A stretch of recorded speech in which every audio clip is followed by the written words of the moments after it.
बृहद आरण्यक उपनिषद। बृहद का बृहत्वात् परिमाण तो बृहदारण्यकम। बृहत्वात् परिमाण तो बृहत्वात् माने बहुत बड़ा है जो, बहुत विशाल है जो। परिमाणतः परिमाण में भी, नाप में भी, पैमाइश में भी सबसे बड़ा है। नाप लो। हाँ, कितने मंत्र हैं ईशावास्य में? 18, 19 और यहाँ पर 435 कंडिकाएं हैं। तो परिमाण में भी सबसे बड़ा है और अर्थ में भी सबसे बड़ा है। तो बृहत्वात् माने ये दोनों तरीके से, अर्थ की दृष्टि से भी और ग्रंथ की दृष्टि से भी, दोनों दृष्टि से बहुत बड़ा होने के कारण इसका नाम हुआ बृहदारण्यकम।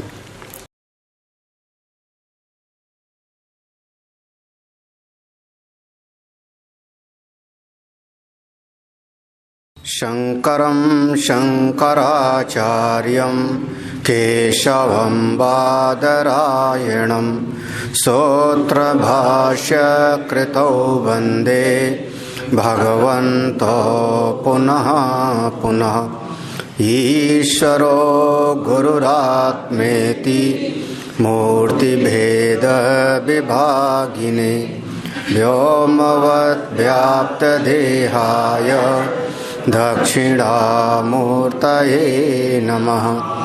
सदाशिवसमारम्भां शंकराचार्यमध्यमाम् अस्मदाचार्यपर्यन्तां वन्दे गुरुपरम्पराम्।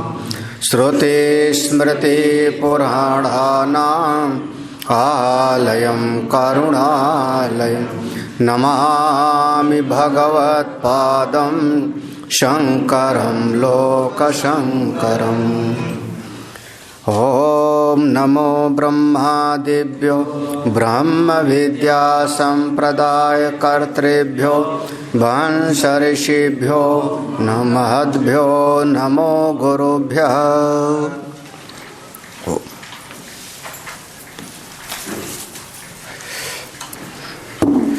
परम श्रद्धेय संतजन,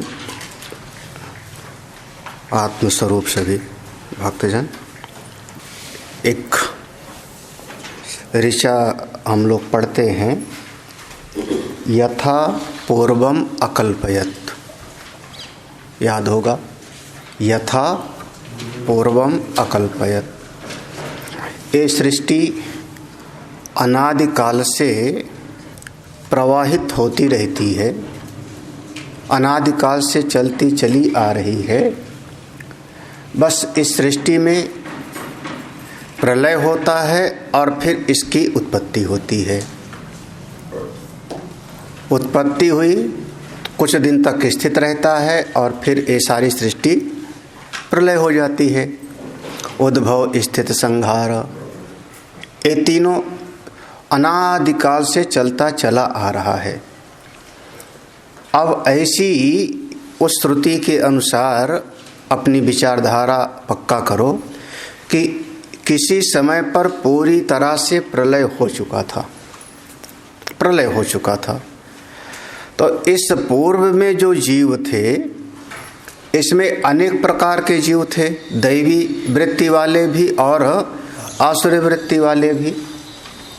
कुछ श्रेष्ठ कर्म करने वाले भी थे और कुछ मध्यम कर्म करने वाले, मिश्रित कर्म करने वाले भी थे। इसी सृष्टि में कोई ऐसा रहा होगा जिसने ब्रह्म ज्ञान को नहीं प्राप्त किया, ब्रह्म विद्या नहीं प्राप्त कर पाई, लेकिन उसके हृदय की जो भावना रही होगी कि सारे जगत का मैं उद्धार करूं, सारी सृष्टि का मैं स्वामी बनूं, सारे जगत का मैं नियंता बनूं, सब अच्छे हो गए। हाँ, सर्वे भवन्तु सुखिना जैसे हम कहते हैं। तो उसके भीतर ये समष्टि हित की भावना है।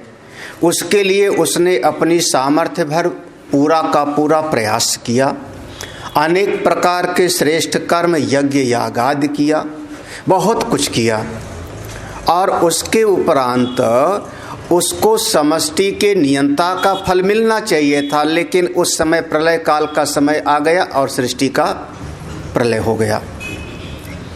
जब सृष्टि का प्रलय हो गया और उसके बाद जब पुनः सृष्टि का निर्माण होगा, तो वो जो भूत पूर्व की सृष्टि में जो जीव थे और उनकी वासना के अनुसार यथा कर्म यथा श्रुतम, अभी पढ़ा था, अभी आया था भाष्य में, है ना। पूर्व उनकी भावना के अनुसार नई बनने वाली सृष्टि में उनको पद की प्राप्ति होती जाएगी, जैसी जैसी उनकी भावना थी। यथा पूर्वम अकल्पयत। तो इस सृष्टि में पहले कुछ भी नहीं था। ये समझना कि क्या बात आ गई, प्रलय। ये प्रलय, क्योंकि नाम रूपात्मक जगत नहीं था, जिसको पहले कहा नाम रूप कर्म, ये तीनों नहीं था, और सृष्टि में केवल एक सत्ता मात्र थी, यानी प्रलय का काल था। फिर उस प्रलय के काल में से सृष्टि का बनना शुरू होता है। किससे आवृत था?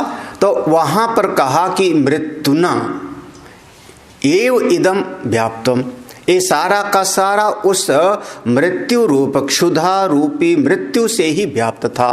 कौन है वो? अस्नाया ही मृत्यु, यानी हिरण्यगर्भ। तो उसके बाद जब सृष्टि का अब प्रारंभ होता है, तो सबसे पहले वो हिरण्यगर्भ की उत्पत्ति हुई। हाँ, अब इसका दूसरी भाषा में कह लो निरुपाधिक ब्रह्म, और फिर अब हो गया सोपाधिक ब्रह्म। सबसे पहले उस हिरण्यगर्भ की उत्पत्ति हुई। अब जब वो हिरण्यगर्भ की उत्पत्ति हुई इस ब्रह्मांड में, तब अब उसके अलावा तो कुछ था ही नहीं, वो तो एक ही है, प्रथमज है, पहले उत्पन्न होने वाला है। तो अब वो हिरण्यगर्भ सारा समष्टि व्यष्टि रूप है, ये हम कहते हैं समष्टि व्यष्ट्यात्मक। वो सारा व्यष्टि और समष्टि उसी के भीतर समाया हुआ है। अब वो अपने ही भीतर तमाम तरह की कल्पनाएं करता है, अपने भीतर जिस समय जैसी भावना करता है उस समय उसी प्रकार की सृष्टि बनती जाती है। यथा स्वप्ने, जैसे स्वप्न जगत में। अब वह हिरण्यगर्भ अपने ही भीतर ऐसी भावना करता है, सो कामयत, वो कामना करेगा अपने भीतर, मैं यज्ञ करूं। उसके भीतर यज्ञ माने ऐसा श्रेष्ठ कार्य करूं, ऐसा कुछ करूं। कैसे? अब यज्ञ करूं तो उसके लिए फिर उत्पन्न हो गया जल, फिर जल के साथ उत्पन्न हो गया अर्क तेज, फिर उसके साथ उत्पन्न हो गया पृथ्वी, और इस प्रकार से 3 महाभूतों की उत्पत्ति वहां पर बता दी, तेज, जल और पृथ्वी, है ना। अरे दूसरी कंडिका हो गई थी, तीसरी कंडिका रह गई थी। आपो व अर्कः, आपो जल ही अर्क है। हाँ, तद यद अपाशर आसीत तत्समहन्यत, तो वो जो जल था उसके जो ऊपरी भाग में, शरा माने ऊपरी के हिस्से में जो था, वहां पर स्थूली भाव हो गया, ठोसपना हो गया, समहन्यत, और वही पृथ्वी हो गई। इसलिए जल के ऊपर पृथ्वी, तो 3 चीज हो गया ना यहाँ पे, अग्नि, जल और पृथ्वी, ये 3 चीज की उत्पत्ति हो गई। अब ये 3 चीज की उत्पत्ति हो गई। अब इसको, इसमें 2 चीज और उसको अपना समझ लो अंतर्भूत है, वो पूर्व में आकाश और वायु। तो अब हो गया, अब जैसे तैत्तिरीय उपनिषद में पढ़ा कि हम लोग 5 महाभूत हैं, तो अपना 5 महाभूत जोड़ लो। यहाँ पर 3 का वर्णन आएगा, आगे भी आएगा। तो इसमें 2 उसमें पहले से ही अंतर निहित है। अब जब वो इतनी सृष्टि हो गई, तो इतनी सृष्टि होने के बाद वो थक गया प्रजापति। जब वो थक गया तो उसके भीतर का जो तेज था, वह तेज रस वो निकल गया। तेज रस निकल जाने का मतलब ये हुआ कि वह अब वो विराट स्वरूप में हो रहा है। हिरण्यगर्भ से हिरण्यगर्भ हुआ, सबसे पहले हिरण्यगर्भ हुआ, फिर 5 महाभूत हुआ। अब उसके बाद वह विराट स्वरूप में आएगा। इसलिए यहाँ पर एक पंक्ति है, उसको आप देख लेना तेजोरस के मामले में। भाष्य में बिल्कुल इस मंत्र के इस कंडिका के अंत में तेजो रसः तेजा एव रसः तेजो रसो, देख लेना, मिल जाएगा तुमको। रसः सारो निर्वर्तत प्रजापति शरीरात निष्क्रांत इत्यर्थ। प्रजापति के शरीर से वह तेजो रस निकल गया, जो मंत्र में तेजो रस आया कंडिका में। को असौ निष्क्रांतो, कौन निकल गया वहां से? अग्नि, वह उसकी तेज। सा अंडस्य अंतर विराट प्रजापति प्रथमज, वह अंतर्भूत हुआ, वही विराट आकर के बना। अब उसको हम कहेंगे प्रथमज। प्रथमज माने अब वह पहले पैदा हुआ। कौन है? कार्य करण संघातवान जाता, समस्त कार्य करण का वह मूल है, संघात है, अब विराट बना। तो जैसे आप लोग बार बार पढ़ोगे विराट, हिरण्यगर्भ और ईश्वर, ऐसा मांडूक्य में ऐसा आएगा, विराट, हिरण्यगर्भ और ईश्वर। और फिर उसको आप लोग जो है उसका अपने से जोड़ दोगे, प्राज्ञ, तेजस और विश्व। विश्व को विराट के साथ एकीभूत करेंगे, तेजस को हिरण्यगर्भ के साथ और प्राज्ञ को ईश्वर के साथ। यहाँ पर इस प्रक्रिया के साथ चलते हैं। अब यह जो विराट हुआ, विराट, अब त्रिवृत्तीकरण से आप विचार करना, अब उसके भीतर फिर से सृष्टि होती है। अब कैसे सृष्टि होती है हम लोग मंत्र पढ़ लेते हैं। ये तीसरी कंडिका है। सा त्रेधा आत्मानं व्याकुरुत आदित्यं तृतीयं वायुं तृतीयं स एष प्राणस्त्रेधा विहिता तस्य प्राची दिक्शिरो असौ चासौ चेर्मौ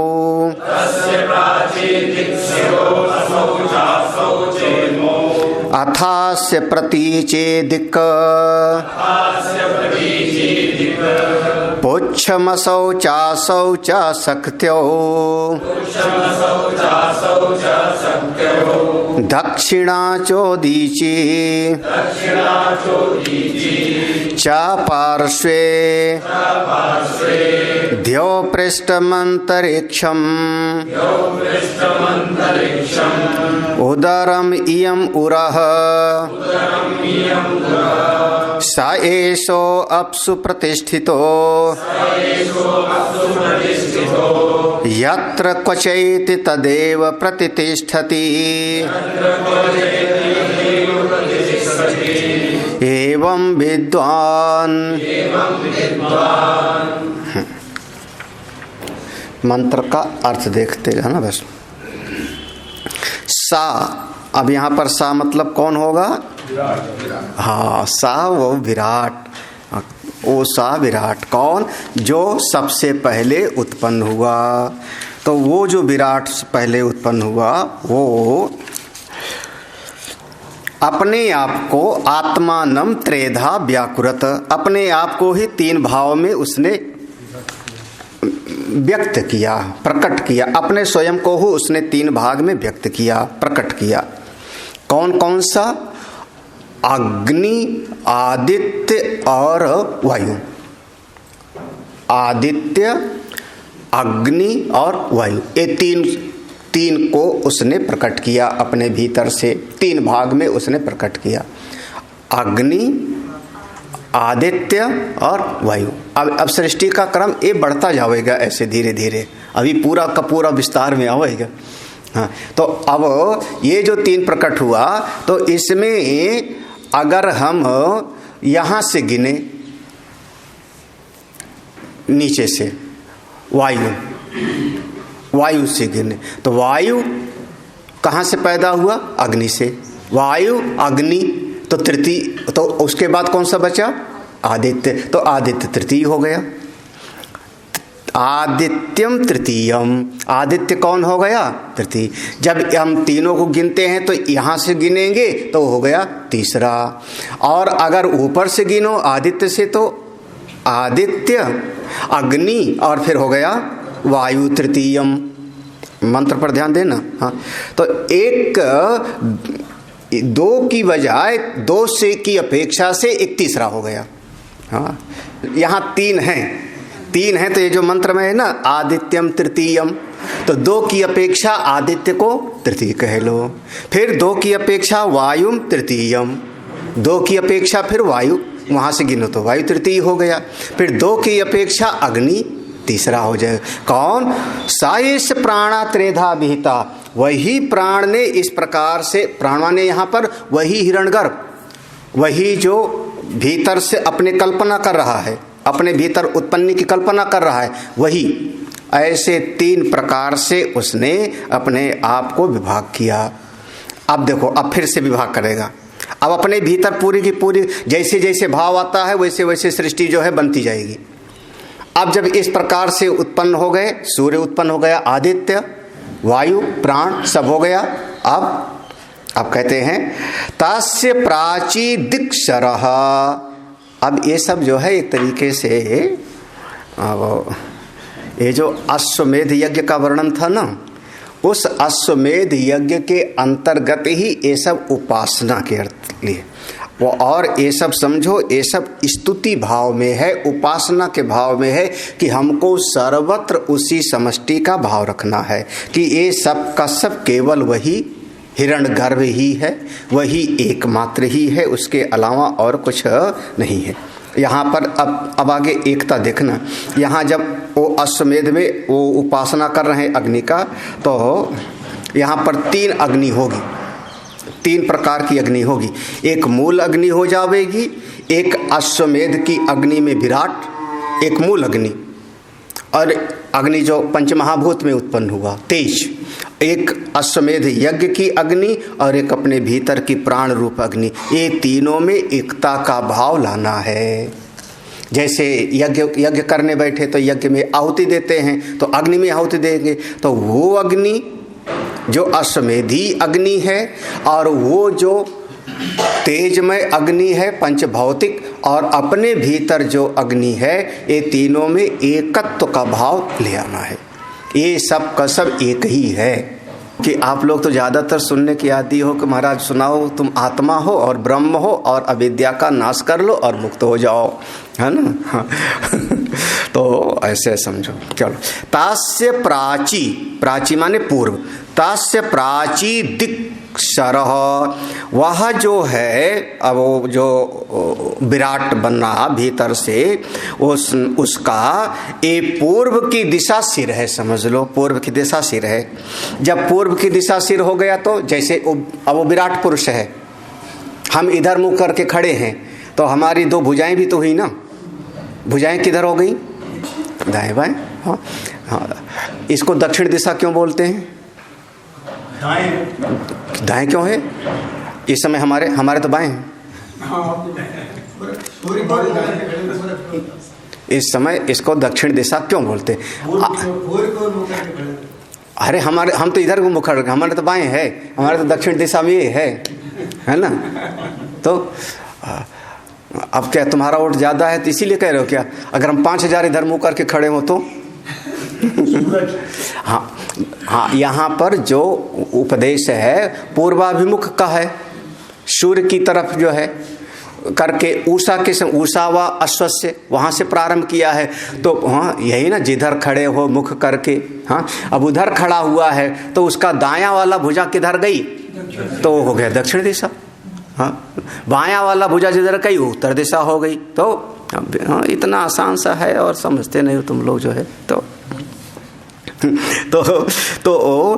प्राचीदिक सर्व असौचा इरमो, ये असौचा इरमो, ये दोनों की तरफ जो है, ये दोनों उसकी दोनों भुजाएं हो गई। कौन सी दोनों भुजाएं हो गई? यह जो इसमें आप लोग देख लेना, इसमें आग्नेय और ईशान। नहीं समझ आया? दो दिशाएं होगी ना। अगर पूरब की तरफ मुंह करके खड़ा हुआ तो उसका जो है उत्तर और पूरब, ये दोनों का जो कोना हो गया वो हो गया ईशान, जिधर कहते हैं पूजा घर बनाओ। और पूरब और दक्षिण की कोना को कह देते हैं अग्नि, कहते हैं चूल्हा आदि जो रसोई है उधर बनाओ, तो ये दोनों दिशाएं उसकी हो गई भुजाएं। उधर मुंह करके खड़ा है तो दोनों उसकी भुजाएं, इरमो दोनों उसकी भुजाएं हो गई। हाँ, ये उस हिरण्यगर्भ पुरुष का जो है। अथ अस्य प्रतीचि दिक्पुच्छम, अब उसकी ये जो मतलब ऐसे जो है पीठ करके खड़ा हुआ या ऐसे लेटा हुआ है, तो जो पश्चिम की दिशा है समझ लो उसका पृष्ठ हिस्सा है, पूंछ का हिस्सा है। हाँ, तैत्तिरीय उपनिषद में तो कहेंगे ब्रह्म पुच्छम प्रतिष्ठा। तो वो प्रतिष्ठा है। उसका पांव किधर है? पांव किधर हुआ?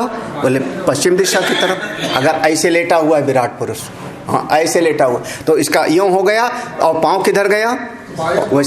वैसे पांव को ही हम कहते हैं, इस पांव पर ही सारा शरीर टिका होता है, पांव के ऊपर ही हमारा शरीर टिका हुआ है, तो पांव ही वास्तव में प्रतिष्ठा है, इसीलिए पांव को पूजा जाता है। तो प्रतीचि दिक्पुच्छम, ये जो पश्चिम दिशा है वही उसकी स्थित का स्थान है। असौचा असौचा सक्त्यो, अब इसमें जो दो दिशाएं हो गई, अब पांव उधर है प्रतिष्ठा वाला जो टिकने वाला है, तो दो दिशाएं हो गई, एक पश्चिम और दक्षिण का कोना वायव्य, और एक पश्चिम और उत्तर का कोना नैऋत्य, ये दोनों उसकी जंघा हो गई। हाँ, सक्त्यो माने जंघा हो गई। तो अब चारों कोनों वाले हो गए, पूरब की तरफ उसका मुख था, पश्चिम की तरफ उसके पांव हैं, दोनों कोनों की दिशाएं हो गई। अब मुख्य रूप से दो दिशाएं और हो गई, दक्षिणा चा उदीची चा पार्श्वे। अब उसका जो ये बगल का हिस्सा है, इसके बगल वाला पार्श्व, पार्श्व कौन हो गया? दक्षिण और उत्तर, ये दोनों दिशाएं उदीची, दक्षिण और उत्तर, ये दो कोनों तो हो गए, उसके दो कोने हो गए उसके भुजाएं, दो कोने हो गए उसके जंघा, एक तरफ सिर हुआ एक दिशा में, एक तरफ पांव हो गया, और फिर जो दो मुख्य दिशाएं बनी वो दोनों उसके जो है पार्श्व पास का।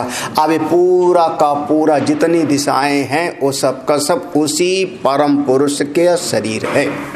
ऐसी उपासना करनी चाहिए। आप जहां भी हो, जिस हाल में भी उसी के अंतर्गत हो, उससे पृथक आप नहीं हो सकते हो, क्योंकि वो समस्त दिशाओं में वही है, सारी दिशाओं में वही हो गया। कौन सी दिशा बाकी रही अब? सब जगह वही पर हो गया ना। उदीची चा पार्श्व नहीं, अभी क्यों? अभी ऊपर बाकी नहीं है। हाँ, 10 दिशा बोलते नहीं है। हाँ, वो राई का दाना देते हैं तो कहते हैं 10 दिशाओं में इसको फेंको पूजा के समय, पूरब पश्चिम। तो अब ऊपर देखो, देव पृष्ठम लो, तो ये परम पुरुष का जो पृष्ठ हिस्सा है, पीठ का हिस्सा, वो किधर चला गया? ऊपर। देव उल्टा करके नहीं, उल्टा करके लेटा हो क्या पता। हाँ देख लो, देव पृष्ठम, उसका जो पृष्ठ हिस्सा है वो कहाँ? ऊपर की तरफ। हाँ, और अंतरिक्षम उदरम, ये पूरा का पूरा अंतरिक्ष ही उसका पृष्ठभाग हो गया, पेट का अंदर हो गया। इयम उरा, इयम उरा, इयम, इयम माने ये पृथ्वी, इयम जिसको हम कैद करें ये पृथ्वी, कौन है उसका? परम पुरुष का, वो उसका हृदय स्थान हो गया, उस परम पुरुष। अब पूरी सारी दिशाएं, पूरा का पूरा ये जितना कुछ दिशाएं दिख रही हैं, ये सब उसी, पहले संवत्सर आया था, मासाचा अर्धमासाचा ऐसे आया था, है ना, 12 महीना सब कुछ उसी का स्वरूप है। अब ये सारी दिशाएं, काल हो गया, संवत्सर काल की उत्पत्ति हो गई, और अब देशवन, समस्त देश की कल्पना उसने अपने भीतर की, समस्त काल की कल्पना उसने अपने ही भीतर की। तो वह हिरण्यगर्भ परम पुरुष ने अपने ही अंतर्गत, क्योंकि उसके अलावा तो और कुछ है ही नहीं, उस अनंत कोटि ब्रह्मांड में है, तो अपने भीतर उसने संवत्सर आदि काल की कल्पना कर ली, और अब यहाँ देश की कल्पना कर ली। अब क्या हो गया? बार बार पढ़ते हो, देश काल और वस्तु, हाँ सब कुछ हो जाता है। हाँ, इयम उरा। अब इसके आगे जो है बस ये इस कंडिका का अंतिम हिस्सा। स एषः अपसु प्रतिष्ठितो, यह जो परम पुरुष है जल में प्रतिष्ठित है। अपसु, अपसु माने जल में प्रतिष्ठित है। यह परम पुरुष, जल माने रस में, रस में प्रतिष्ठित है। क्यों? क्योंकि आनंद के लिए ही सृष्टि बनी है। जल का गुण है रस, जीव रस चाहता है, रसो वैसह। तो ये सारा का सारा अनंत कोटि परम ब्रह्मांड वाला पुरुष जो समष्टि के साथ उसका तादात्म्यपन्न है, वह रस में स्थित है, जल में स्थित है। अब इसको सरल भाषा में आपको समझना हो, बहुत सरल में, तो भगवान कहाँ शयन करते हैं? जल में, है ना? बिल्कुल कितना सा आसान है। कहाँ शयन कर रहे हैं? जल में। हाँ, क्षीर सागर, अब उसको क्षीर सागर कह लो या कहाँ भी कह लो, लेकिन है जल में ना, जल में शयन कर रहे हैं। उन्हीं से सारे, ये परम पुरुष का स्वरूप हो गया। यौ स एषो, वो सब श्रुति का सिद्धांत है। श्रुति से विरुद्ध होगा तो हम लोग स्वीकार नहीं करते। वो सब का सब, और वैसे भी विचार करो, सारी सृष्टि जलमय ही है। हाँ? जलमय है, सब कुछ जल में ही स्थित है। अब उसको आपको विचार करना पड़ेगा, कैसे, किस तरीके से। क्यों? एक तो तत्व की दृष्टि से, रस की दृष्टि से, जल का गुण रसु, और दूसरे आप उस दृष्टि से विचार कर लो, रस ऑक्सीजन की दृष्टि से। आकाश में भी जल का गुण है कि नहीं? हाँ? अरे पांचों महाभूतों का मिश्रण हुआ था ना, पंचीकरण पढ़ा हुआ है ना। इसने अपना हिस्सा आधा रखा, आधे का 4 हिस्सा करके सबको बांट दिया। तो सब ये जो दृश्य हो रहा है, इसमें सब में पांचों महाभूत हैं। तो सब जगह जो आकाश दिख रहा है उसमें भी जल का हिस्सा है, जो तेज दिख रहा है उसमें भी जल का हिस्सा है। तो सब में है ना, जो आर्द्रता है, जो उसकी नमीपना है, वो सर्वत्र है। या स एषो अपसु प्रतिष्ठिता। यत्र क्वच, यत्र क्वच, यहाँ पर क्वच शब्द है पूरा। क्वच माने जो कुछ भी, यत्र माने यस्मिन कस्मिंश्च, यस्मिन कस्मिंश्च, जो कुछ भी है। हाँ, यत्र क्वच एति, यहाँ पर जितना भी कुछ है, इसको ले आओ, एवं वेद, अंत में है ना, एवं वेद पर सा एषो अपसु प्रतिष्ठिता। ये पूरा ब्रह्मांड वो हिरण्यगर्भ जल में ही प्रतिष्ठित है। एवं विद्वान, इस प्रकार से जो ये जानता है, यत्र क्वच ऐति, वो जहाँ कहीं भी जाता है, जहाँ कहीं भी जावेगा, तदेव प्रतिष्ठति, वहीं पर वो प्रतिष्ठित होगा। जहाँ भी जावेगा वहीं पर वो प्रतिष्ठित होगा, क्योंकि वो सारे ब्रह्मांड में अपने आप को देखता, हिरण्यगर्भ को देखता, तो जहाँ जाएगा वहीं प्रतिष्ठित होगा। सब अपनी आत्मा ही, अपनी आत्मा से व्यतिरिक्त तो कुछ है ही नहीं, सब वही परब्रह्म है, वही हिरण्यगर्भ स्वरूप है। अब जित देखो तित श्याम, सिया राम में सभी, उससे व्यतिरिक्त कहाँ जगह है। जब उसी का भाव देखेगा और जब अपना पराया देखेगा तो समस्या पैदा होगी, तभी वो माया आएगी ना, मैं और मोर तोरत माया जही बस कीन है जीव निकाल। भेद बुद्धि आ जाएगी, भेद बुद्धि आ जाएगी तो फिर संघर्ष शुरू हो जाएगा, समस्या शुरू हो जाएगा। हाँ? मृत्यु समृत्युम आपनोति या इह नान्यो पश्यति। हाँ, मृत्यु से मृत्यु की तरफ जावेगा जो इस जगत में नानापन देखेगा, भेद बुद्धि वाला देखेगा। जब ऐसे हिरण्यगर्भ की दृष्टि वाला होगा, अभेद भाव वाला होगा, तो वो जहाँ भी जावेगा वहीं पर उसकी प्रतिष्ठा है, वहीं प्रतिष्ठित है। हाँ, एवं विद्वान यत्र क्वच ऐति, ये ऐसा विद्वान जहाँ कहीं भी, यस्मिन कस्मिन चाहे किसी जगह पे जंगल में जावेगा तो भी प्रतिष्ठित होगा, और नगर में रहेगा तो भी प्रतिष्ठित रहेगा। इस ज्ञान की ऐसी महिमा है, उससे बताना। हम यहाँ का हम तो कह रहे हैं पूरा ब्रह्मांड जल में स्थित है।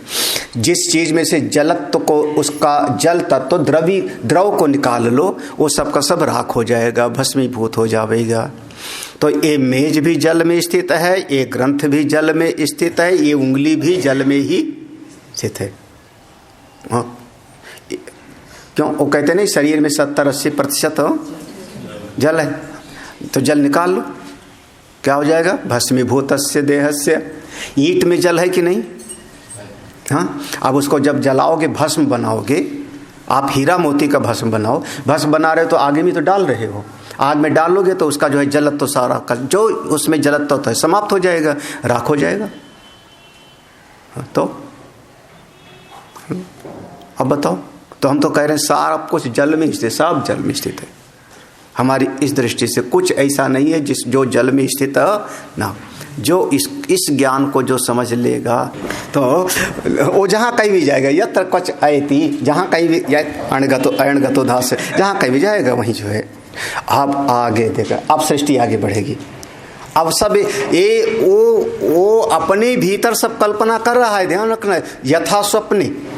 हाँ, ये सब उस परम पुरुष का सपना है। हाँ, जैसे हम सोते हैं तो हम कल्पना करते हैं ना, अब हम जंगल में जाएंगे, अब हम फिर शेर देखेंगे, ऐसे वो सारा जो जो देखोगे प्रकट होता जाए, जो जो चाहोगे प्रकट होता जाता, जो जो चाहो, कल्प वृक्ष की जैसे। अब वो अपने भीतर ही सारी सृष्टि पर, आप सब वो सपने के भीतर वो सो रहा है, वो सपना देख रहा है, और आप सब उसके भीतर मरे जा रहे हो। हाय हाय, बड़ा दुख है, बड़ा सुख है ना। हाँ, ये उसका जो है, उसकी मौज है। क्या कहते हैं, मालिक की मौज है। हाँ, तो ये सब उसकी लीला है उसकी। ठीक है, हो गया। अगला मंत्र पढ़ें, अगली कंडिका। हाँ हाँ, अब ये तो बहुत बार सुना होगा। सो कामयत द्वितीयो मा आत्मा जायेतीति सा मनसा वाचं मिथुनं समभवत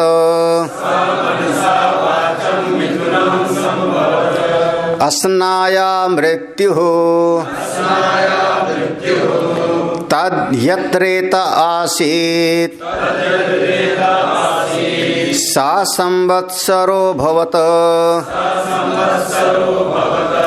नाहा पुरा तथा संवत्सर आस तमेतावन्तं कालमभिभा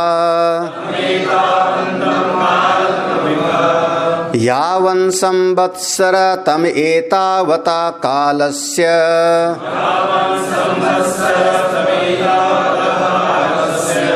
परस्ताद् असृजत तं जातम् अभिव्याददात्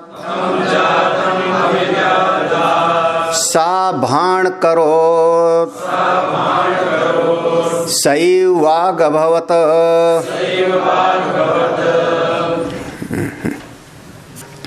सो कामयति, सह अकामयत। कौन? सह माने कौन? हाँ, सह माने वो हिरण्यगर्भ। विराट नहीं कर रहा, विराट तो उत्पन्न हो रहा है, उत्पन्न हुआ। कल्पना कौन कर रहा है? हिरण्यगर्भ। हाँ, विराट तो उत्पन्न हुआ, विराट तो ज्यों का त्यों है, विराट में सो घटनाएं होंगी, लेकिन वो अपनी अवस्था में रहते रहते ही अपने स्वरूप से च्युत हुए बगैर ही वो कल्पना कर रहा है। हिरण्यगर्भ अपनी स्थिति से, अपनी अवस्था से च्युत हुए बगैर ही सारी कल्पना कर रहा है। ओ जो हिरण्यगर्भ है, अब है कैसा? उसका कोई शरीर नहीं है, ये सारा का सारा ब्रह्मांड ही उसके भीतर है। तो उसके भीतर, अब उसके भीतर जितने भी जीवों के स्थूल और सूक्ष्म शरीर होंगे सब उसके भीतर हैं। कह सकते हो समष्टि सूक्ष्म शरीर अभिमानी वही है। तो अब जो अशरीरी है, जिसके पास शरीर नहीं है, लेकिन उसके भीतर वो सब की भावना है, सारा जीव उसके भीतर समाये हैं, तो उस अशरीरी के भीतर शरीर की इच्छा हुई। सो कामयत, वो अशरीरी के भीतर शरीर की कामना हुई। हाँ हाँ हाँ, कोशिश करना समझने का। सूक्ष्म शरीर है, अब ये शरीर तो हमारा मर गया, ऐसे कल्पना करो, ये शरीर मर गया, मर गया यानी प्रलय हो गई, ठीक है। सूक्ष्म शरीर अपने कर्मों के अनुसार जहां भी गया, फिर दोबारा शरीर क्यों धारण करता है? ना करे धारण, तो कामना कहाँ थी? भीतर थी, इच्छाएं भीतर थी। वो जो भीतर इच्छाएं थी उसके अनुरूप अब उसके भीतर गाने की इच्छा थी, उसके भीतर खाने की इच्छा थी, देखने की इच्छा थी, सुनने की इच्छा थी, तो उसी के अनुरूप हमको शरीर की प्राप्ति हो गई। यही ना, आपको कहीं जाने की इच्छा है तो आपको मोटरसाइकिल चाहिए। क्यों? क्योंकि कहीं गमन करने की इच्छा है। तो जैसी इच्छा होती है उसी प्रकार की कामना होती है। तो सो कामयत, उसने कामना किया। किसने? हिरण्यगर्भ ने। जो अशरीरी है अब वो एक शरीर की कामना करता है। क्यों? क्योंकि शरीर होगा तो उसके माध्यम से सृष्टि का व्यवहार आगे बढ़ेगा। सो कामयत द्वितीयो मां आत्मा जायेति। यहाँ आत्मा का अर्थ शरीर है। यहाँ आत्मा शब्द जो है द्वितीयो मां आत्मा, मैं हूं, हमको एक शरीर की प्राप्ति हो, हमको एक शरीर मिले, हमारे एक शरीर की उत्पत्ति हो। मैं तो हूं लेकिन हमको एक भोगायतन मिले, एक शरीर की प्राप्ति हो जिससे हम संसार का व्यवहार कर सके। अब जब उसके भीतर ऐसी भावना हुई कि मैं, अब आगे आएगा शायद, मैं अकेला हूं, कोई अनेक के रूप में प्रकट हो। हाँ क्या है, हाँ बहुश्याम प्रजा ये थे, हाँ एको हम बहुश्याम प्रजा, ये शायद इसी में आएगा, हाँ या उसमें भी है। तो ऐसे उसके भीतर कामना हुई। अब कामना हुई तो अब सृष्टि आगे बढ़ेगी। अब क्या कैसा हुआ? सो कामयत, उसने कामना किया उसके भीतर कि मुझको शरीर मिले। द्वितीयो मां आत्मा जायेत, हमको, मां माने मुझको, दूसरा हमको एक शरीर मिले, भोगायतन। तो अब करेगा क्या? अब उसने सा मनसा वाचम मिथुनम समभवत। अब सबसे पहले सावधान रहना यहाँ पर। ओ हमने पहले कहा था जब एक प्रलय के बाद में सृष्टि हो रही है ना, प्रलय के बाद सृष्टि हो रही है, तब तो वहां पर पूर्व के कल्प में जो श्रेष्ठ कार्य करने वाला था वही आया है ना हिरण्यगर्भ के रूप में। हाँ वही आया है ना। तो जो अब वो कामना कर रहा है तो कामना करते समय क्या करेगा, कैसे करेगा? तो सा मनसा, अपने मन के द्वारा, वाचम मिथुनम, अपनी वाणी को युक्त किया। पूर्व का जो ज्ञान था, उसके पूर्व में जो वेद की ऋचाओं का ज्ञान था उसका सबका स्मरण किया। पूर्व के ज्ञान का, हमको घट बनाना है, हमारे मन में कामना हुई कि घट को बनाएं। क्या करोगे? पहले तो हमको यही वो याद करना पड़ेगा घट क्या है। गुरु जी ने कहा घट बनाओ, उसने कभी सुना नहीं था। क्या करेगा वो? सुना नहीं था ना। हम कहीं पर जब गांव का आदमी में तो कुछ वो जो एससी वगैरह का दौरा था तो उसने कहा कि चीकू ला के रखना। अब हम उससे पूछ भी नहीं सकते, चीकू कभी देखा नहीं था। वो पहली घटना थी, उस समय चीकू मध्य प्रदेश का है, चीकू हमने देखा तक नहीं था। अब वो चीकू कौन सा होता है तो हम अपने लोगों पर डाले, चीकू ले आओ, दूसरों को बोला तो वो लोग ले आए। लेकिन अब कम से कम जब तक मेरे सामने वो फल आ नहीं गया था तब तक मेरे मन में धारणा नहीं थी कि चीकू क्या चीज होता है। तो जो शब्द प्रयोग करेंगे उस शब्द की समझ पहले आपको प्राप्त करनी पड़ेगी ना। और वो समझ कहां से आ गई? आपके पूर्व के ज्ञान से, आपने स्मरण किया ना। हाँ, घट बनाओ तो आपको घट की पूरी कल्पना आपके चित्त में पहले आ गई। नहीं हुआ? तुम लोगों का रसोई का दृष्टांत दो। आज उड़ुंगू बनाओ। हाँ बहुत बढ़िया डिश होती है उड़ुंगू। उड़ुंगू कौन बनाएगा? बनाएगा कौन? उड़ुंगू में 3 अक्षर मैंने बोला, उड़ुगु, उड़ुंगू अक्षर मैंने बोला, अक्षर सब समझ में आ गया। आया कुछ कल्पना में? हाँ, अब बना के दिखाओ। तो अगर आपको मैंने कहा कि इडली बनाओ, तो क्या होगा? पूर्व का ज्ञान आपकी स्मृति में आया, यही ना, पूर्व का ज्ञान स्मृति में आया। ऐसे ही उस हिरण्यगर्भ में सा मनसा वाचम मिथुनम सम अभवत, वो पूर्व का जो उसका पूर्व के कल्प का जो उसका ज्ञान था, वेद ज्ञान, श्रुति का ज्ञान, उसके स्मरण में आया। मन के द्वारा, वाणी के द्वारा, मन वाणी का मिथुनीकरण हुआ, मन और वाणी का संयोग हुआ। क्योंकि यहाँ जो वाच है, वाच माने शब्दात्मक, वाच माने शब्द। वाणी आप ना भी बोलो और आप अपने भीतर से वाणी नहीं बोल रहे हो, लेकिन ओम नमः शिवाय जाप किया तो शब्द है ना, भीतर शब्द की याद आ रही ना, शब्द की याद आ रही ना। हाँ, वाणी नहीं बोल रही, मैं कह रहा हूं ये जो वाक इंद्री है, वाक इंद्री नहीं बोल रही है। इसीलिए जो है ये वाक इंद्री है, अलग है, और शब्द किसका गुण होगा? आकाश का। बहुत अंतर, सूक्ष्म अंतर है। तो वो जो शब्दात्मक था, वाणी मत समझ लेना यहां पर, वाचम, वो जो शब्दात्मक था, शब्द था। जब भी कभी आप किसी भी चीज का चिंतन करोगे तो शब्दमय करोगे। अच्छा, कहां पर करोगे चिंतन? याद कहां करोगे? शब्द कहां आएगा? मन में। हाँ, मन बिना शब्द के हो नहीं सकता, शब्द बिना मन के चल नहीं सकता। दोनों का एक दूसरे पर अन्योन आश्रय है। हाँ, आप कहते हो बहुत विचार चल रहा है, हाँ, मन शांत नहीं। मन शांत नहीं क्यों? शब्द भूल जाओ, शब्द को किनारे करके हमको बताओ, मन अभी शांत कर देता हूं। हाँ, जितना शब्द चल रहा होगा मन में सब झूठा। अब बताओ कौन सी चिंता है? क्या हुआ? हाँ, मन में अगर कोई चिंतन भी है, चिंता भी है, तो शब्दात्मक है। हाँ, हमारे बेटे पर तकलीफ है, हमारे घर में समस्या है, हमको पड़ोसी सताए, पड़ोसी भी शब्द है ना, सता रहा है, ये भी शब्द है। जो कुछ भी है तो ये कहाँ चल रहा है? मन में है। क्या शब्द? तो मनसा वाचम मिथुनम सम अभवत, तो मन और शब्द का, वाणी का मिथुन हुआ, संयोग हुआ, यानी पूर्व के वेद ज्ञान का उसको स्फुरण हुआ। पहले सृष्टि ऐसे बनी थी, यथा पूर्वम कल, पहले ऐसे सृष्टि बनी थी तो ऐसे ही सृष्टि हम बनावेंगे। अब हिरण्यगर्भ इस प्रकार से करेगा। हाँ, एक कौन सा प्रसंग चल रहा था? हाँ?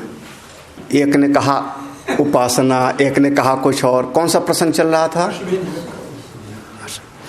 आप भूल न जाओ, हम ये पढ़ाते पढ़ाते आप भूल न जाओ तो श्रुति भगवती स्वयं याद दिलाती है।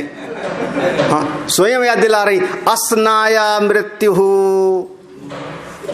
याद है? नैव किंचन इदम अग्रे आसीत, पहले सृष्टि में कुछ भी नहीं था। हाँ, सब का सब मृत्यु से ही ढका हुआ था, व्याप्त था। मृत्यु क्या है? अस्नाया ही मृत्यु। वहां हिरण्यगर्भ कहा था ना, हिरण्यगर्भ कहा था ना, अस्नाया क्षुधा रूपी मृत्यु माने कौन? हिरण्यगर्भ। वहां बताए ये प्रसंग वही है, आपके चित्त से विस्मृत ना हो जाए तो श्रुति ने साफ साफ का अस्नाया मृत्यु असली भूल जाओगे तो इसलिए जो श्रुति भगवती ने कहा नहीं, वो प्रसंग वही है, वो कल्पना कर रहा है, वही हिरण्यगर्भ कल्पना कर रहा है। उसने तीनों वेदों का विचार किया। अच्छा, अब फिर अब आगे सृष्टि पे आ जाओ, फिर से ध्यान कर लो ना, उसी का है सब वही। अब क्या हुआ सृष्टि में? उसने मन और वाणी का, यानी वेद ज्ञान का, वेद त्रयी का उसके चित्त में स्मरण हुआ।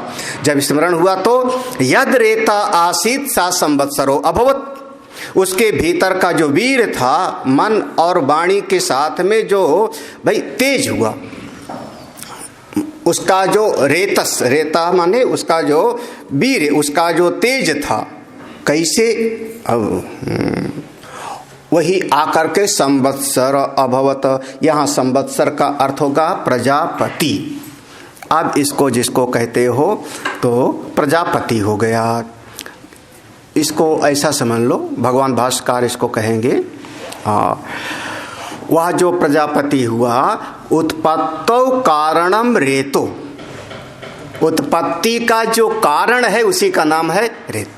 कौन? बीजम ज्ञान कर्म रूपम त्रय आलोचनायाम यद दृष्टवान आसीत जन्मांतर कृतम। पूर्व के जन्मों में जो किया हुआ था, किसका? ज्ञान कर्म रूपी जो आपके भीतर संस्कार था, वही उसका अब भीतर से बाहर प्रकट हुआ। उत्पत्ति का कारण क्या? वो जो हिरण्यगर्भ था, ऐसे समझो उसके भीतर हो, अरे भाई सिर से वही कहो। अब कैसे होगा? हमने कहा घट बनाओ, तो सबसे पहले आपने स्मरण किया, ठीक है, स्मरण में आया, आपके चित्त में आया, और उसके बाद अब आपने मिट्टी लेकर के बनाना शुरू कर दिया। तो अब क्या हुआ? आप उसकी उत्पत्ति का कारण बन रहे हो ना। तो जो अच्छा कैसे कर रहे हो? जो आपके भीतर ज्ञान था, जो बल था, जो समझ थी, उसी के द्वारा। उसी प्रकार से हिरण्यगर्भ के भीतर जो समष्टि ज्ञान कर्म रूप था, वही प्रकट होने लगा। हाँ, यत रेता आसीत सा संवत्सरो अभवत, वही संवत्सर रूप हो गया। उसका ज्ञान कर्म ही, उसका ज्ञान कर्म जो पूर्व का था, वही ही यहाँ पर उसका उत्पत्ति का कारण हो गया। रेतस, उसी से फिर संवत्सर हो गया। संवत्सर माने यहाँ पर, संवत्सर माने ना, संवत्सर माने एक साल। हाँ, साल माने 12 महीना। मासाचा अर्धमासाचा, तो इसको मतलब काल का अधिष्ठात्र देव, वो काल का अधिष्ठात्र देव हो गया, काल का अधिष्ठात्र देव हो गया। ना पुरा तथा संवत्सर आस, उसके पहले पूर्व में ना हमारे प्रसिद्ध है, ना पुरा तथा, इसके पूर्व में संवत्सर ना आस, इसके पहले संवत्सर नहीं था, काल का अधिष्ठात्र देवता नहीं। अब और सरल करके बताऊं, बिल्कुल सरल। अब धर्मराज उत्पन्न हो गए, यमराज में। जैसे हमने कहा क्षीर सागर में नारायण है, यही ना। फिर उनसे जो है ब्रह्मा हो गए। तो ऐसे अब समझ लो कि काल के अधिष्ठात्र देवता कौन? धर्मराज, यमराज। ये पौराणिक भाषा है, यहाँ उसका अर्थ मत लगाना, ये अलग है। लेकिन पुराण की भाषा में यमराज की भी तो उत्पत्ति हुई होगी, वो भी तो पूर्व से आए हैं। यमराज ने कठोपनिषद में कहा है ऐसा कि मैं जानता था कि कर्म का फल अनित्य होता है। जानाम्य हम से वधिरेत्य नित्यम। हाँ, किसी को मंत्र याद आ रहा है? जानाम्य हम से वधिरेत्य नित्य, मैं जानता था कि कर्म का फल अनित्य होता है, उसके बाद भी मैंने बड़े बड़े कर्म का अनुष्ठान किया था, और जिस अनित्य कर्म के कारण उसके फल स्वरूप सापेक्षिक रूप से वहाँ उस लोक से ज्यादा समय तक रहने वाला ये यम का पद मैंने पाया है। एक कठोपनिषद में से। तो पूर्व के कल्प में जो कोई महापुरुष थे, उनसे ये आकर के संवत्सर के अधिष्ठात्र देवता, काल के अधिष्ठात्र देवता आके पैदा हो गए। उनके पहले कोई नहीं था। हाँ, तम एतावंतम कालम अभिभाह। अच्छा, अंध थोड़ा सा ना हा पुरा तथा संवत्सर आस, उसके पहले जो है वो काल नहीं था, काल का स्वामी नहीं था। अब फिर वो जो अब जो उत्पत्ति के क्रम में हुआ वो संवत्सर, वो जो संवत्सर से उत्पन्न हो रहा है, तो उसको एक संवत्सर तक, एक वर्ष तक उसको एतावंतम कालम अभिभा माने उसको अपने भीतर ही धारण कर लिया, जैसे गर्भ को धारण करता है। तो उसने उसको बना करके अपने भीतर ही इतने समय तक गर्भ के जैसे धारण किए रखा। कौन? अब हिरण्यगर्भ से उत्पत्ति हो रही आगे, तो वो बना, अब सृष्टि के काल का नियंता, उसको भी धारण किए रहा। अब यावान संवत्सर तम एतावतः कालस्य परस्ताद असृजत।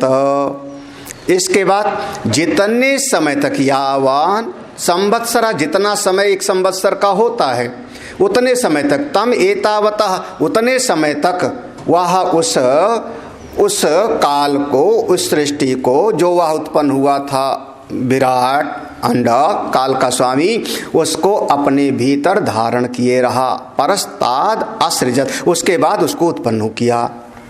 उसके बाद वो समझो जैसे अभी ब्रह्मांड है ना, थोड़ा यहाँ पर एक उस काव्यमयी दृष्टि से, जैसे पक्षी है, वह पक्षी जो है अंडा दे देती है, उसको सेती है, और कुछ समय पर अगर अंडे फोड़ के बच्चा नहीं निकलता तो फोड़ती है उसको।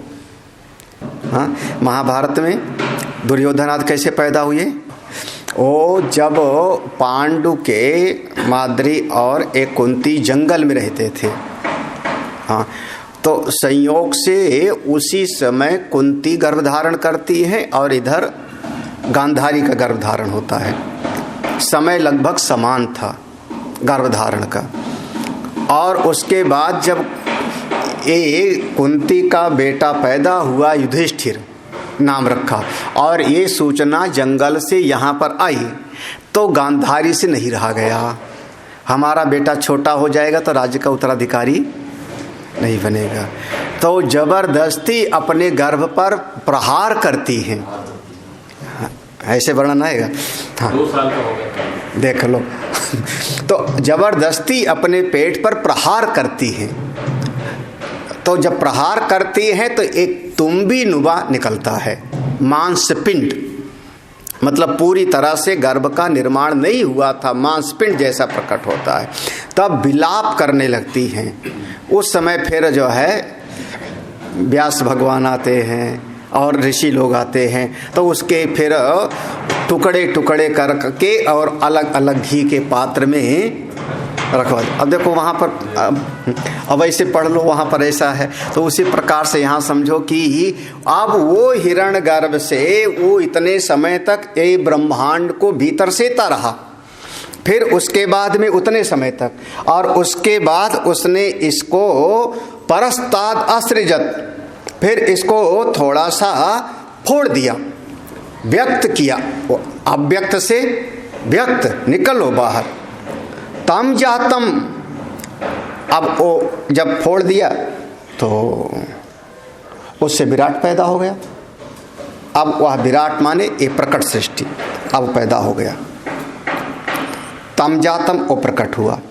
अभिव्याददात, अब जैसे प्रकट हुआ, अब अच्छा एक अभी भी शायद नर्स लोग करती हैं संभवतः, जब बच्चे का जन्म होता है, बच्चे का जन्म हुआ तो उसको गले लगाने का इच्छा होती तुरंत कि नहीं?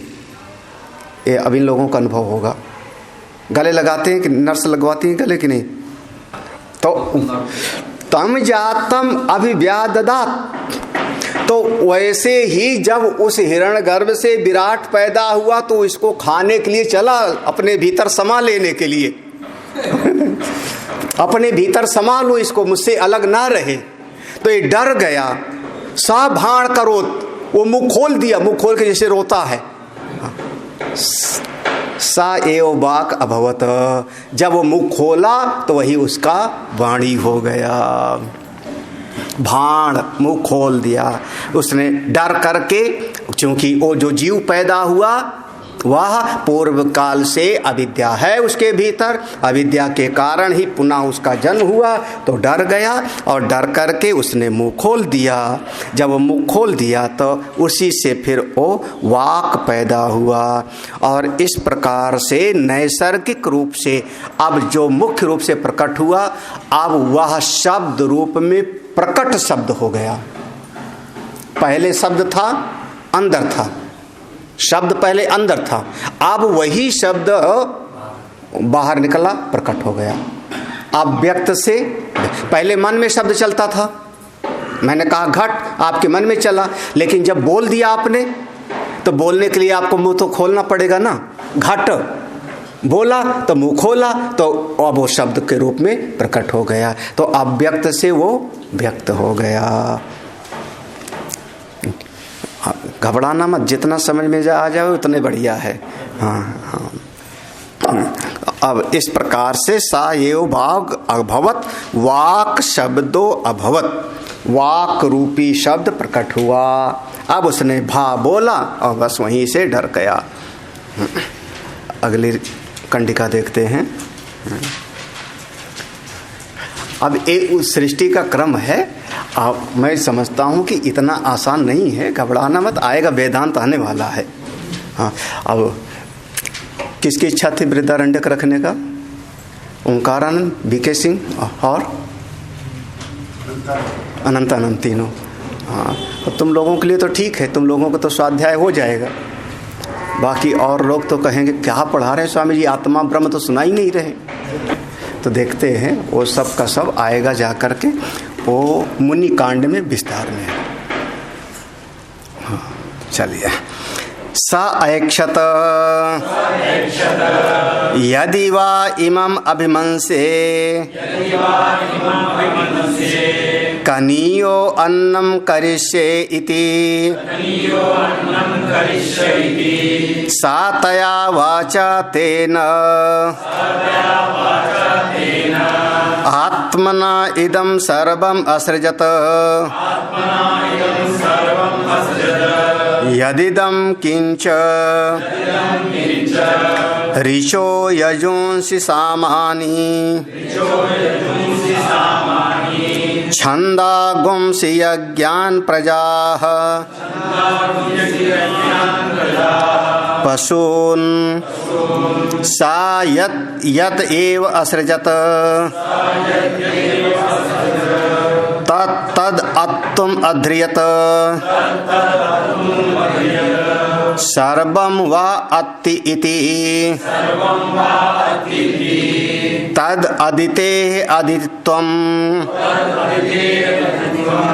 सर्वस्य एतस्यत्ता भवति सर्वम् अस्यान्नं भवति या एवं एतद् अदितेः अदितित्वं वेद। इस मंत्र पर थोड़ा सा आप लोग कुछ आपको विशेष जानकारी इसमें मिल जाएगी, हम दिखा देंगे भाष्य में। सा ऐक्षत, अब उसने फिर से विचार किया। सा ऐक्षत, उसने विचार किया। सामान्य कौन? हाँ, भूल मत जाना, इसीलिए श्रुति भगवती ने बीच में याद दिलाया था। हाँ, वो सब अपने भीतर ही अब भाव ला रहा है। सा ऐक्षत, उसने विचार किया, जिसके सामने वो प्रकट हुआ था अभी अभी, जिसको अपने भीतर समा लेने के लिए तैयार हुआ था, फिर वो डर गया था, डर करके उसने मुंह खोला था। हाँ, और उससे वाणी शब्द प्रकट हुआ था। तो उसने सोचा, देखा, क्या विचार किया, क्या ईक्षण किया, क्या विचार किया? यदि वा इमम अभिमंसे, अगर हम इसको अभी ही हम इसको ग्रहण कर लेंगे, ठीक है। पहले वहां कहा था क्षुधा रूपी मृत्यु ना, क्षुधा माने सबको समा लेना। मृत्यु क्यों है क्षुधा? क्योंकि जो खाता है सो मरता है। बिल्कुल स्पष्ट शब्द है, जो खाता है सो मरता है, और जो खाता है सो मारता भी है। हाँ, क्या हुआ? जो खाता है सो मारता है, और जो खाता है सो मरता है। नहीं समझ आया?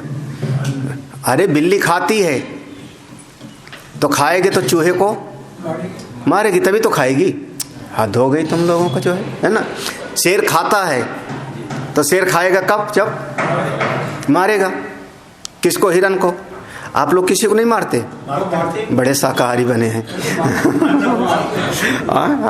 आप अच्छी हरी भरी गोभी लगी है, काट लाते हो, क्या समझे हो? भिंडी तोड़ लाते हो। तो अब तो अच्छा, आप हरी हरी भिंडी को काटे, पालक काटे, मारे नहीं पालक को, जिंदा था ना वो पालक, तो क्यों काट लाए उसको? आप खाने के लिए ना, तो जो खाएगा सो मारेगा। तो अब ऐसे जो खाएगा वो किसी न किसी को मारेगा। सही है? असनाया ही मृत्यु पहले कहा था, हाँ है ना। अच्छा फिर चलो, अब ये बात तो जम गई, तो जो खाएगा वो मरेगा, बस इसीलिए वो हिरण्यगर्भ है इसीलिए वो हिरण्यगर्भ है जी। तो अब आत्मसात कर, यहाँ पर है आत्मसात करने की इच्छा। तो अगर उसने सोचा यदि वह इमम अभिमंसे कनियो अन्नम करिष्ये, अगर इसको मैं अभी ग्रहण कर लूंगा, जो पैदा हुए तो बहुत थोड़ा अन्न होगा। कनिया माने थोड़ा सा है, हाँ, थोड़ा सा होगा। कनियो अन्नम करिष्ये, थोड़ा सा अन्न होगा, इतने में तो फिर काम नहीं चलेगा। ऐसा विचार करके सातया वाचा तेन आत्मना इदगुम सर्वम आश्रित, तब उसने अपनी वाणी से विचार करके, अपनी वाणी के द्वारा, मन के द्वारा, और अपने इस जैसे कहते हो कायिक, वाचिक और मानसिक, हाँ, अब देखो तया उसने, उसके द्वारा, किसके? मन रूप आत्मा से, मन रूप आत्मा से, वाचा वाणी से, आत्मना इदम, अपने आप को ही इतने रूप में उसने असृजित व्यक्त किया। यहाँ तया माने मन रूपी आत्मा, मन रूप आत्मा, ओ चेतन, ओ अपने भीतर से, वाणी से, आत्मना इदम, ये सब का सब उसने इसकी सृष्टि किया। जितना कुछ दिखाई पड़ता है असृजत, क्या क्या? यदिदम किंच जगत सर्व, हाँ, जो कुछ भी दिखाई पड़ता है वो सब की सृष्टि। अब यहाँ पर सब समझ लो, सब की सृष्टि उसी ने अपने भीतर कर ली, अपने भीतर। तो पहले क्या किया होगा? पहले उसने ऋग्वेद के मंत्रों का याद किया, जो पूर्व के कल्प में याद था। इस पूर्व के कल्प में वो सब कब? ऋषो, ऋषा माने यहाँ पर किमचा धन ऋषा, ऋषो, हाँ, वो वहाँ पर ऋग्वेद, वहाँ पर जो किम धन ऋषो ऐसे कर लो ना, तो सरल भाषा में समझने के लिए। तो वहाँ पर अब कौन सा सूत्र लगेगा इसमें? किमचा, किम धन ऋषो, हाँ, ऋग्वेद किम धन ऋषो ऐसा है, किम धन ऋषा ऋग्वेद। यजुंस यजुर्वेद, सामान्य सामवेद, ये सब उसमें जितने छंद हैं उनको सबका सब, यज्ञान यज्ञ को, प्रजा सारी प्रजा को, पशुन सारे पशुओं को, सबको उसने बनाया, सबको बनाया एक एक करके। लेकिन आगे क्या हुआ ना, सा यद यद ये वो सृजत, वो जिस जिसको बनाता है, जो जो बनता है, तद तद आत्म अध्रियत, वो सबको खाने के लिए दौड़ पड़ता है कि सबको अपने भीतर ही संभालूं। भाई हम बनाए तो अपने भीतर तो रखें, हाँ, हाँ, हमने बनाया तो मेरे लिए तो है, तो वो सबको खाने। सार्वम व अति इति, चूंकि वो सबको अपने भीतर समा लेने के लिए आगे बढ़ता है, अपने भीतर एकीभूत कर लेने के लिए आगे बढ़ता है, इसीलिए उसका नाम तद अदिते है, उसका नाम हो गया अदिति। ये अदिति नाम शायद एक उपनिषद में और कहीं आया है, कठोपनिषद में है, कठोपनिषद में अदिति नाम आया है। एष अदितिर्मयी, याद नहीं आ रहा ना, हाँ देखना पड़ेगा, हाँ। तो अदिति, उसका नाम अदिति हो गया, क्यों? क्योंकि जो जो की सृजना करता है वो सबको अपने भीतर समाने की भावना करता है। अब यहाँ पर ऐसा मत समझ लेना तद आत्म, खाने के लिए दौड़ता है, ऐसा खाने का माने अपने भीतर समा लेने, आत्मसात कर लेने के लिए, क्योंकि हमसे अलग कुछ ना रहे, सब मुझसे उत्पन्न हुआ तो मेरे लिए है, इसलिए अदिति, हाँ, अति इति तद अदिते है, हाँ, तत् अदिते अदितित्वम सर्वस्य, यही उस अदिति का अदितित्व है। क्या? कि वो सबको अपने भीतर समाता है, सबको अपने भीतर एकीभूत कर, उस परमात्मा से, उस हिरण्यगर्भ से अलग कुछ नहीं। तो उस हिरण्यगर्भ का ही एक नाम हो गया अदिति। अब देखो पुराण की भाषा में क्या पढ़ोगे कि उसी अदिति से जो पैदा हुए वो सब कौन हो गए? देवता। कश्यप ऋषि की पत्नी थी। दिति से जो पैदा हो गए वो सब के सब हो गए दैत्य, और सारी सृष्टि दैत्य और देवताओं से भर गई। ऋषि कौन थे?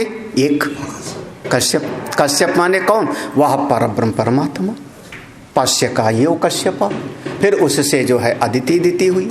बस सृष्टि का क्रम वही है, वो निरुपाधिक, सोपाधिक, फिर सोपाधिक से क्रम से उत्पत्ति होती चली जाती है।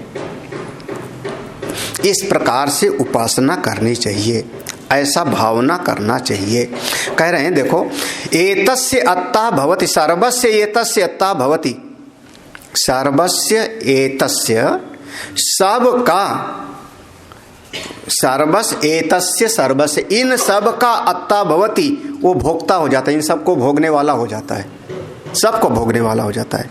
सार्वम अस्य अन्नम भवति, ये सारा जगत उसका अन्न हो जाता है, सब का सब इसका अन्न हो जाता है। अन्न माने अन्न जिसको हम भोगते हैं, अद्यते इति च अन्न, जिसको खाया जाता है। तो सारा का सारा ब्रह्मांड उसका भोग्य वस्तु हो जाता है, वो सबको भोगने वाला हो जाता है। कौन? या एवं एतद अदितेः अदितित्वं वेद, जो इस अदिति के अदितित्व को, इस अदिति के हिरण्यगर्भ के, उसके भीतर के उस भोक्ता भाव को जो जानता है। हाँ, अब इसको फिर कहेंगे कि वो पुरुष ही भोक्ता है, पुरुष भोक्ता है और प्रकृति ही करता है, वही वास्तव में भोक्ता है। हाँ, गतिर भरता प्रभु साक्षी। हाँ, सबकी गति कौन है? कहाँ? सबकी गति कहाँ है? उसी में गतिर। सबका भरण पोषण करने वाला कौन? गतिर भरता प्रभु साक्षी निवासा शरणम सुहृद, सब वही है। तो सब जो उसको जान लेता है, जो ऐसी उपासना करता है, या एवं एतद अदितेः अदितित्वम, जो अदिति के इस अदितित्व को, उसके भोक्ता भाव को जानता है कि वो सबको अपने भीतर समा लेना चाहता है, वो सब का भोक्ता हो जाता है, वो सब का जो है सब उसको सुख देते हैं, सब उसको आनंद ही देते हैं, सारा जगत उसके लिए उसका भोग्य हो जाता है। यानी बस इसीलिए बहुत बार आप देखोगे जो श्रेष्ठ से श्रेष्ठम, जो अपने स्वरूप में निष्ठ महात्मा लोग हैं ना, वो सबको समा लेते हैं अपने भीतर। हाँ, अच्छा आदमी है तो वो भी, खराब आदमी है तो वो भी। हाँ, अब एक संत से, कोई एक संत थे, उन संत से की शिकायत किया, उनके एक शिष्य ने दूसरे शिष्य की शिकायत किया। कोई एक शिष्य से दूसरे शिष्य की शिकायत किया, करीब आधा घंटा, ये ऐसा है, ये ऐसा है, बड़ा खराब है, उसने अमुक अमुक, तो खूब शिकायत किया। और उन्होंने पूरा सुना, बड़े धैर्य से सुना, बहुत धैर्य से सुना। जब पूरा सुन लिया तो उन्होंने बड़े प्रेम से कहा, बेटा ऐसा है, तुम तो बहुत अच्छे हो, तुम तो बड़े अच्छे हो, सात्विक हो, समझदार हो, अच्छे हो, तो तुम जहाँ भी जाओगे वहीं सम्मान पाओगे, अपनी व्यवस्था कर लोगे, जहाँ जाओगे वहीं भी तुम्हारी सुगंध बिखरेगी, क्योंकि तुम अच्छे हो। जैसे पुष्प जहाँ जाता है वहीं सुगंध बिखेरता है। तो तुम सवेरे चले जाना यहाँ से, नाश्ता करके चले जाना सवेरे। हाँ, क्योंकि तुम अच्छे हो, जहाँ जाओगे वहीं अच्छा ही फैलाओगे। अब बेचारा खराब है, दुष्ट है, तो उसको मैं कहाँ भगाऊँ? सब छोड़ के मेरे पास आए, मैं कैसे भगाऊँ उसको? अब जिसने इतनी शिकायत किया था, भूमिका बना के अब उसको क्या करे हो? हाँ हाँ, भजन को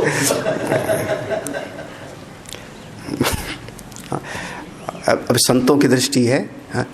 और उसके बाद ना वो गया ना वो गए। वो क्यों जाएगा? वो तो चाहता था कि हमारा दुश्मन है, इसको भगा दे गुरुजी हमारे पास से, क्यों भगा? हाँ, तो भाई तो वो सब का जो है, सब का भोग सब रहे साथ है। हमारे शंकर जी की बारात है। अच्छा, शंकर जी के पास कौन नहीं है? ऋषि नहीं है, देवता नहीं है, दैत्य नहीं है, भूत पिशाच नहीं है, तो सब है, और सब का सब, और फिर भी अपनी महिमा में रहते हैं। हाँ, तो या एवं एतत्, ये हमारी श्रुति का वचन है, एक एक शब्द प्रमाण है। जो ऐसा होगा वो सब जगह पर ही उसको आनंद, वो सब का अदित्य हो जाएगा। जो ऐसा अदिति के अदितित्व को, उसके भोक्ता भाव को, यहाँ पर उसका भोक्ता भाव का वर्णन है। जैसे सृष्टि बनती है, भाई देखो जो कर्ता होता है वही भोक्ता होता है। आप इस सिद्धांत को याद रखना। हाँ, कर्ता ही भोक्ता होता है। अब भोक्ता भाव है तभी वो करेगा, भोक्ता भाव नहीं होगा तो कैसे करेगा। हाँ, सब ये सपना समझे की बात है कि मैं तुम्हारे लिए कर रहा था, मैं तुम्हारे लिए कर रहा था, सब बेवकूफ़ी की बात है। ये दुनियादारी, कोई किसी के लिए नहीं करते हो, सब अपने लिए करते हो। तो और क्या। हाँ हाँ भाई, बिल्कुल। अब माँ बेटे की सेवा इसीलिए करती, पालती पोसती, क्योंकि बेटा खुश तो मैं खुश। आगे आएगा ये प्रसंग याज्ञवल्क्य और मैत्रेयी के संवाद में। तो भोक्ता कौन बन रहा है? जब बच्चा गले लगा, हमारा छोटा बच्चा, तो उस समय जो सुख मिल रहा है किसको मिल रहा है? हाँ, क्या बोलते हैं? मातृत्व, मदरहुड। हाँ, मातृत्व, किसको सुख मिल रहा है? खुद भोग रहे हो। तुमको गले लगाने से तुमको दुख मिलने लगे तो नहीं लगाओगे। हाँ, तो तुमको उसको पालने में सुख मिल रहा है, इसलिए तुम उसको पाल रहे हो। बड़ा करने में जानते हो कि बड़ा होगा तो हमको छोड़ के चला जाओगे, हम रोटी बनाते रहेंगे बुढ़ा बुढ़िया।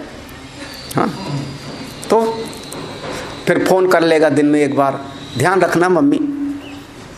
हाँ, बस मम्मी उतने में। हाँ, और हाँ, दो बेटे होंगे, दो बहुएं होंगे, एक के पास हम रहते हैं तो सवेरे से शाम तक तो सामने है, पानी पिलाती है, खाना खिलाती है, दवाई देती है, उठक बैठक, तो उसकी 10 अच्छाइयाँ भी दिखती हैं, 10 कमियाँ भी दिखती हैं। मन ऐसा है कि कमियाँ देखेगा। दूसरी बहू है 500-1000 किलोमीटर के दूर पर, वो 6 महीने में एक दिन आती है, साड़ी दे देवेगी, मम्मी का पाँव दबाने लगेगी, तुम बहुत अच्छी हो, बस आप बैठेंगी यहाँ पर, गुण गाएंगी, वो बहू मेरी बहुत अच्छी, वो मेरी बहू बहुत बढ़िया, यहाँ वाली जल भूल जाती है और बिल्कुल जलने की भुनेगी। हाँ, पकौड़ी बना के वो ला रही है और गुणगान गाया जा रहा है उसका, तो उसके मन में कुढ़न होती है। तो कई बार वो कहती है वहीं जाओ ना। वहां जाएंगे तो उनका मन नहीं लगेगा वहां। बिल्कुल सत्य घटना है, लगभग ऐसे होता है। हाँ? अरे हमारी ये बहू बहुत अच्छी है, 3 बहू ये सब बेकार, ये वाली अच्छी। उसने भी एक दिन चूल्हा अलग कर लिया। अब तो ये आप अपने ही सुख सो सब लागू, क्या धारा क्या। हाँ, आप सत्संग सुनने आए हो तो कोई मुझ पर एहसान नहीं करने आए हो। हाँ, क्यों, क्या हुआ? कुछ गड़बड़ लगा क्या? कठोर। हाँ, दान भी करते हो तो अपने उसके भोक्ता आप हो, पुण्य मिलेगा, भविष्य सुधरेगा। सेवा भी करते हो तो उसके भोक्ता आप हो। तो जो करता है सोई भोक्ता है, जो भोक्ता है वही करता है ना। तो इस रहस्य को जो समझ जाता है वो फिर कभी संसार से प्रभावित नहीं होता, निश्चिंत रहता है, निश्चिंत रहता है। अपनी महिमा में रहो। हाँ, क्या बात है। कड़वा लगाओ तो बताओ, ये मत कहना कि मैं तो इसके लिए इतना जीवन खपा दिया, जैसे बोलते हैं। हाँ? हाँ, बताओ क्या करोगे। अब असल में सब आप उसी, अच्छा जब बच्चा, हाँ, जब जो बालक कहा तोतरी भाता, जब बच्चा थोड़ा वो तोतली भाषा में माँ पिता बोलता है तो आप खुश हुए कि नहीं? खुश हुए कि नहीं? बस वो भोक्ता हो गए। वही तो भोक्ता बना है। हाँ, वही तो भोक्ता बन गया बस। तो आपने सुख ले लिया तो भोक्ता कौन हुआ? कोई और नहीं, वही चीज। जो इसको जानता है वो सबका भोक्ता हो जाता है। इस मंत्र में कुछ, इसमें जो ऐसी बातें हैं ना, क्या क्या सृजन किया है, तो ये जो आया है किंच ऋचो यजूंसि सामान्य, तो इसको तुम थोड़ा भाष्य में 2-3 लाइन देख लो। 74 नंबर पेज पर बीच में आवेगा किम तत्। हाँ, तो ऋचो यजूंसि सामान्य, छंदांसि च सप्त गायत्री आदीनि स्तोत्र शस्त्र आदि कर्मांग भूतानि त्रिविधानि मंत्रान गायत्र्यादि छंदो विशिष्टान यज्ञांस तत्साध्यान प्रजा तत्कर्त्री पशुंश ग्राम्यान आरण्यान कर्म साधन भूतान। इतने पर थोड़ा ध्यान देना। ये सब की सृष्टि हुई कैसे? सबसे पहले देखना ऋचो यजों से सामान्य ऋग्वेद यजुर्वेद सामवेद, ठीक है। छंदांसी सभी मंत्र आदि है ना, सभी मंत्र। चा सप्त गायत्री आदि, इसमें 7 गायत्री आदि छंद होते हैं। वेद में 7 छंद प्रसिद्ध हैं। रुद्री में आता है ना, वही गायत्री इत्यादि। हाँ, गायत्री आदि इत्यादि पदेन उष्णिक अनुष्टुप, ये सब गायत्री उष्णिक अनुष्टुप बृहति पंक्ति त्रिष्टुप जगति। हाँ, तो एक कुल 7 छंद, उसमें 7 जो है गायत्री आदि 7 छंद। फिर इसमें देखना लिखा है ना स्तोत्र की सृष्टि हुई। गायत्री आदीन लिखा है ना भाष्य में तुम्हारे, तो गायत्री आदीन तो ये 7 हो गए। स्तोत्र कहते हैं जिसको गाया जा सकता है राग में, उसको कहते हैं स्तोत्र। शस्त्रादि माने जो गाया नहीं जा सकता, ऐसे भी मंत्र हैं जिनको गाना, जिसको गाया नहीं जा सकता। अनियत छंद कह दो, नियत छंद अनियत छंद। जैसे कौन सा है वो, नान्ता प्रज्ञम न बहिष्प्रज्ञम नो भयतः। अब इसको कैसे गाओगे? ईशावास्योपनिषद का 7वां मंत्र, 7वां मंत्र कबीर मनीषी परिभू स्वयं, इसके ऊपर वाली लाइन देखो। अभी क्रम से याद है आप लोग? हम शुरू से सुनाएं कहेंगे तो ईशावास्यवेदम से सुना दोगे। 7वां मंत्र, हाँ, सपर्यगात शुक्रमकायम व्रणम असना। अब इस जिसको गाया नहीं जा सकता उसको स्तोत्र शास्त्रादिक कहते। कर्मांग भूतान, अब इस प्रकार से जो कर्म के जितने भी अंग हैं वो सब के सब, मंत्रान गायत्री आदि छंद विशिष्टान, वो सब के सब यज्ञ वाली चीजें सब पैदा हुई। जो भी कर्म के अंग कौन कौन से होते हैं, जो भी हैं, 3 तरह के मंत्र हो गए, यज्ञ हो गया, उसमें सब साधन। फिर उसमें अच्छा यज्ञ कैसे करोगे? पशु से नहीं, घी से। यज्ञ करने के लिए घी की जरूरत पड़ेगी कि नहीं? हाँ, उसके लिए पशु चाहिए। तो यज्ञ का अंग में, अब वहां पर हम बकरी ले जाके खड़ा करेंगे क्या? तो नहीं, तो गाय की क्या जरूरत है? गाय को हम थोड़े ले जाएंगे, गाय तो दक्षिणा में दी जाती है। लेकिन यज्ञ बिना घी के नहीं हो पाएगा। हाँ, और घी कहाँ से मिलेगा? गाय से। तो वो कौन से पशु? जिनको पाला जा सकता है ग्राम्य, उन पशुओं को यहाँ पर नाम दिया ग्राम्य। ऐसे आया ना, यज्ञान प्रजा, सारे प्रजा पशुओं में ग्राम्य पशु जो पाले जा सकते हैं। और फिर कुछ ऐसे पशु होते हैं जिनको पाला नहीं जा सकता। आरण्य, कौन से पशु? नील गाय। हाँ, अब दोनों को हम जो दृष्टांत ले रहे हैं, गाय को हम पालते हैं तो ग्राम्यान हो गया। नील गाय वो भी गाय है, लेकिन अब उसको हम नहीं पालते, तो उसको नहीं पालेंगे ना, तो वो हो गया हमारा अरण्य में रहने वाला। तो इस तरीके से सबकी रचना हो गई। अब हाँ, जो इस सब को जानता है वो जानता है। हम सोचे थे कि ये वाला ब्राह्मण हम पूरा पढ़ लेंगे आज, लेकिन अब आगे अश्वमेध को यहाँ पर लाके परिभाषित करेंगे कि इसी ब्राह्मण की अश्वमेध माने क्या है। तो हम लोग कल सवेरे देखते हैं, आज इतना ही बहुत है। अब इसका स्वाध्याय करोगे तो आप लोगों को लगेगा ना कि पिष्ट पेषण नहीं है, पुनरावृत्ति नहीं है। जो सुना नहीं है इसको कहते हैं अज्ञात ज्ञापक। शास्त्र क्या है? अज्ञात का ज्ञापक है। सत्संग वही होता है जो अज्ञात को बताए। जिस चीज़ को आप 10 बार सुन चुके हो वही बताओ, तो फिर कौन विद्यार्थी उस स्कूल में जावे जो 10 बार पढ़ चुका है? हाँ? अब आप लोगों को सुना दे में सारा जगत तीनों काल में नहीं है। आप खो हाँ महाराज बढ़िया, आप ब्रह्म को बात करो, तो हो गई ब्रह्म की बात। जगत तीनों काल में नहीं, अब क्या चर्चा करें? जगत तीनों काल में नहीं हो गया। महाराज फिर सुनाओ प्रवचन। अब क्या सुनावे जब है ही नहीं तो क्या सुनावे? हो गया। ऐसे नहीं चलता। तो ये जो पूरा हमारा ये प्रक्रिया ग्रंथ है, पूरा क्रम से कैसे कैसे सृष्टि बनती है, सब कुछ उसी के अंतर्गत है। सब वही है, उसके अलावा और कुछ नहीं है।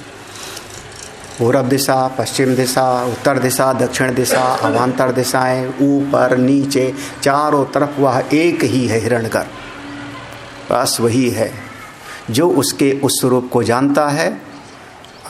अब इसको लगा लो, जो निज प्रभु मैं देखे ही जगत के ही सन, जो अपना उस परमेश्वर में ही दिखाई पड़ने लगा सबका सब, वो एक ही सत्ता। हाँ, ठसा ठस भरा हुआ। हाँ, वही हर जगह प्रतिष्ठित होता है।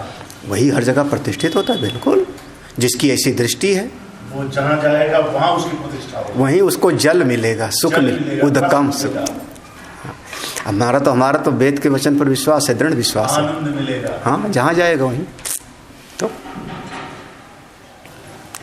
जो इस ज्ञान को समझता है वो जहाँ जाएगा वहीं प्रतिष्ठित होगा। आप क्या समझ, आप यहीं पर रहो 2 महीना, उसके बाद 2 महीना रह करके घर जाओ। आप मानो चाहे ना मानो, हफ्ते 10 दिन तो आपकी वो पूजा होगी घर पे। हाँ, हमारी दादी कहीं यात्रा करके आती थी ना, जैसे प्रयाग स्नान करके आई, तो हमारी माँ कहती थी पाँव दबा दे, सारा पुण्य मिल जाएगा, परीक्षा में नंबर आए। अब हम लोग सारे बच्चे पाँव दबाना शुरू कर देते थे, लेकिन 2 ही 3 दिन। जब वो अपनी बाणी खोलती थी ना तो दूसरे दिन से सब गड़बड़ हो जाता था। तो वैसे ही महाराज, तो फिर अब यहाँ से जाओगे तो सत्कार तो होगा, लेकिन 4, 6, 10 दिन जब तुम अपना वो पूरा पुराने पंख निकालोगे तब फिर तो कौड़ी के हो जाओगे। हम क्या करें? चलिए यार। ओम पूर्णमदः पूर्णमिदं पूर्णात् पूर्णमुदच्यते पूर्णस्य पूर्णमादाय पूर्णमेवावशिष्यते। ओम शांति शांति शांति। हरि ओम। श्री गुरुभ्यो नमः। हरि